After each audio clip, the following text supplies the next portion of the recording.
Welcome to The Explainer. Today, we're diving into something pretty incredible, the anatomy of competitive debate. Now, when I say the word debate, you're probably picturing, two politicians shouting over each other on TV, or maybe some endless, angry argument in a social media comment section. But actually, scratch that. What we're looking at today is a totally different beast. We're exploring competitive debate not as internet yelling, but as a highly structured, fiercely analytical, global intellectual sport. It's literally got its own leagues, its own playbook, and some seriously intense pressures. Just to give you a sense of the sheer scale of this sport, let's look at a massive number, 36,898. That is the exact number of debate motions, or topics, currently logged in the NecoTab global database. It's basically a central hub used by debaters worldwide. That number instantly shows you the incredible variety of this arena.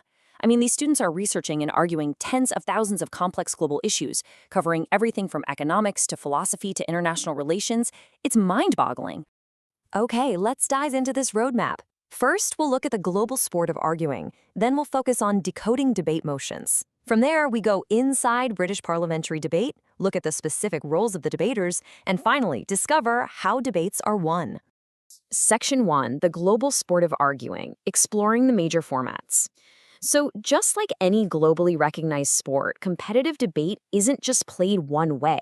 There are different formats, which are essentially different leagues played all over the world, depending on the region and the level of schooling. The database lists a ton of these diverse formats. You've got British Parliamentary, or BP, which we're going to focus heavily on today. You have World Schools, which is a 3-on-3 format. In the US, you'll frequently see Public Forum or Lincoln Douglas, which is actually a one-on-one format that leans heavily into ethical values. Then there's the highly technical, evidence-heavy policy debate, plus regional variations like Asians or Australs.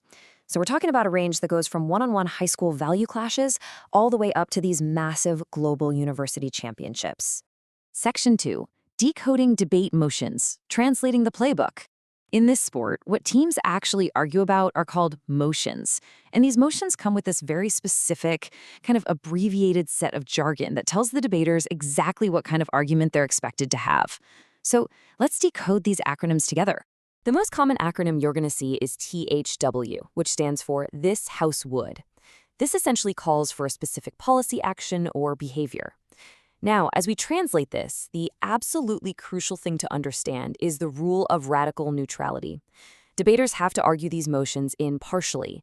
When they're assigned to support or oppose a This House Would motion, they have to do it completely detached from their own personal political or social beliefs. It's an exercise in pure logic. For example, here's a motion pulled right from the Best Foundation archive. This House would ban microtransactions in video games. This is a perfect example of a highly relatable, policy-driven THW topic.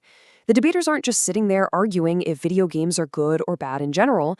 They're specifically debating the mechanics, the economics, and the ethics of banning that specific business model of in-game purchases. Next up, we have THBT, or This House Believes That. These motions shift gears a bit. They move away from direct physical policy implementation and dive into deep, complex value judgments, or empirical claims. So you aren't necessarily passing a law here. You're trying to prove that a certain statement is fundamentally true or false. And wow, these can get incredibly intense. Take a look at this motion from the 6th City Youth Officials Competition in the Philippines. This house would impose state atheism in societies with a history of interreligious conflict. That is a profoundly polarizing topic involving religion and state power. But remember our rule of neutrality. The debaters stepping up to that podium must logically and strategically argue for or against this concept based purely on its analytical merits, like demonstrating how it might reduce conflict or violate rights, completely regardless of their own personal faith. Then we have the THRHR motion type, standing for This House Regrets. This one challenges debaters to look backward. Instead of proposing some future action, they have to evaluate the impact of a cultural shift, a trend, or a historical event, and argue whether humanity is actually better or worse off because of it. Now, what's really interesting about this is how wildly creative these motions can get. Look at this gem from the Lancaster 4 tournament. This house would use the winnings to compete in jousting tournaments. The background info for this motion actually casts the debaters as destitute 14th century squires who have to impersonate their dead noble master just to keep jousting. It just proves that debate topics aren't always dry policy. They can be these incredibly imaginative role-playing scenarios that completely test a speaker's ability to think on their feet. Section 3. Inside British Parliamentary Debate, the ultimate arena. Let's zoom in aggressively on the most prominent format found in our sources, British Parliamentary or just BP. This is the ultimate arena. It's the format used at the World Universities Debating Championship, which is basically the absolute pinnacle of the sport. To really grasp BP, you have to break down the fundamental split of the room. A BP round features 4 two-person teams. 2 of these teams act as the government, and their job is to support the resolution.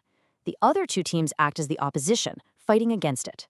Let's move to and see how this builds chronologically. The flow of a BP round is fast-paced and relentless. It kicks off with the Prime Minister speaking for 7 minutes, followed immediately by the Leader of Opposition for 7 minutes. Then you have the deputies, the members, and finally the whips. Every single speech is exactly 7 minutes long. And here's the kicker. There is 0 preparation time between these speeches. Once that first speaker stands up, the debate is just a continuous, rapid-fire exchange for nearly an hour. Section 4. The roles of the debaters, playing your position. So just like a soccer team has strikers and defenders, a BP debate requires highly strategic, specific speaking positions. You can't just stand up and say whatever's on your mind. You have a very specific job to do. Let's detail these precise duties. The opening government's prime minister has to interpret the motion reasonably and build the first case. The deputies then re-establish their side's arguments and refute their opponents. But the real strategic challenge? That comes in the back half of the debate. The member speakers for the closing teams have to introduce something called an extension, a totally unique argument that supports their side but is entirely different from what the opening team already said. Finally, the whips summarize the whole debate to prove why their side won without introducing any new arguments at all. And this brilliantly illustrates the cardinal sin of British parliamentary debate, knifing.